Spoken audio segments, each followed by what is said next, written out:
कक्षा 9वीं का प्रश्नावली 4.2 का प्रश्न क्रमांक 2 को समझेंगे। यहाँ पर प्रश्न क्रमांक 2 है, निम्नलिखित समीकरणों में से प्रत्येक समीकरण के 4 हल लिखिए। ये जो आपके हल समीकरण है 2 चर वाले रैखिक समीकरण है, जिसे हम पिछली क्लास में पढ़ चुके हैं। अब यहाँ पर आपको क्या करना पड़ेगा, आपको इसमें 3 प्रश्न दिए हुए हैं।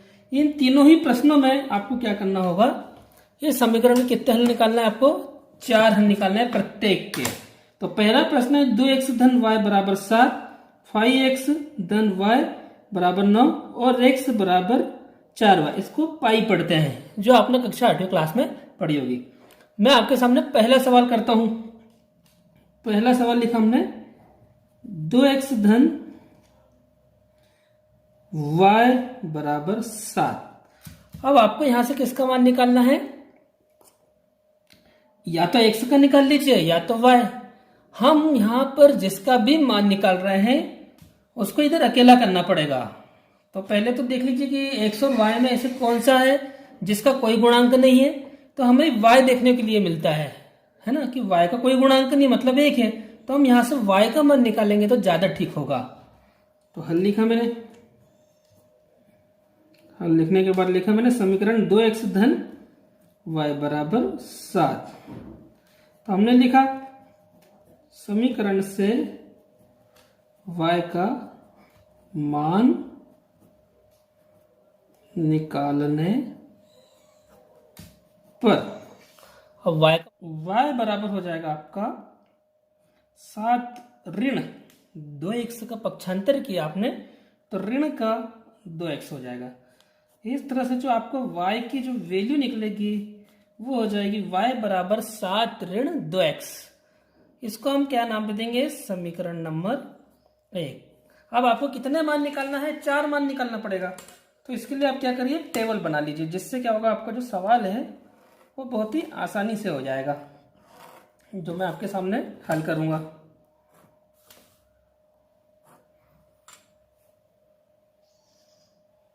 तो इस तरह से आपको एक टेबल बनाना होगा। यहाँ पर मैंने लिख दिया x और यहाँ पर लिख दिया y।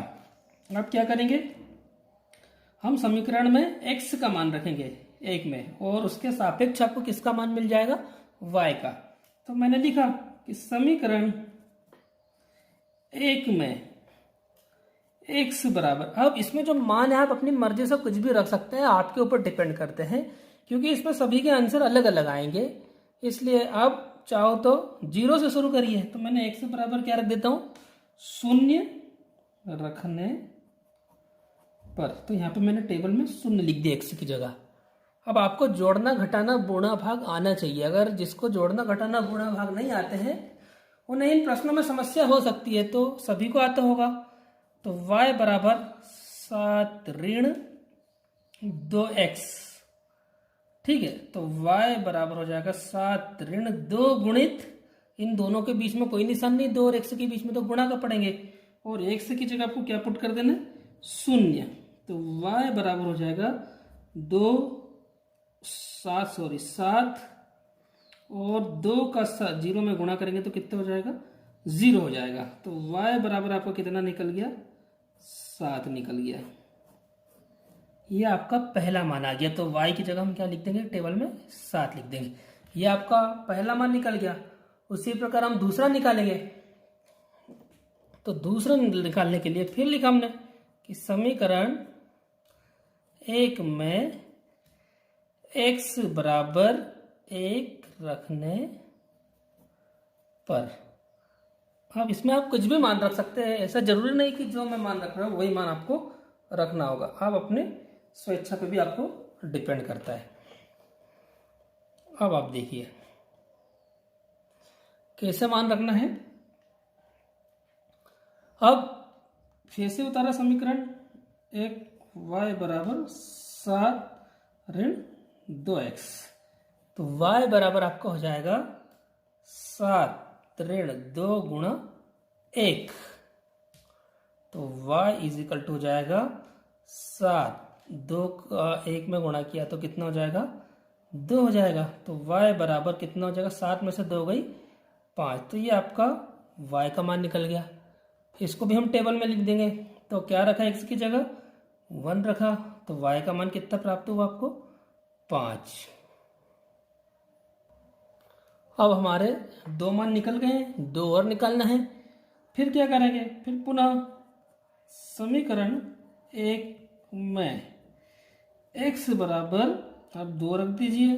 2 रखने पर तो समीकरण 1 को उतारा आपने, तो y बराबर हो जाएगा 7 ऋण 2x।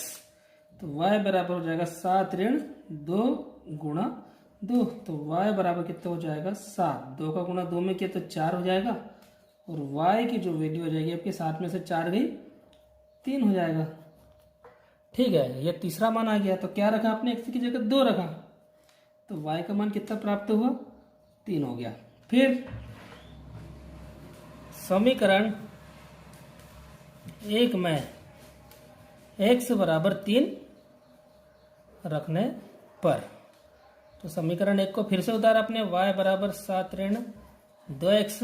तो y बराबर हो जाएगा 7 ऋण 2 गुणित x की जगह आपने 3 रख दिया, तो y बराबर हो जाएगा 7 ऋण 3 एकम 3, 3 दूनी 6, और y बराबर हो जाएगा 7 में से 6 गई, तो आपका हो जाएगा y का मान 1 हो जाएगा।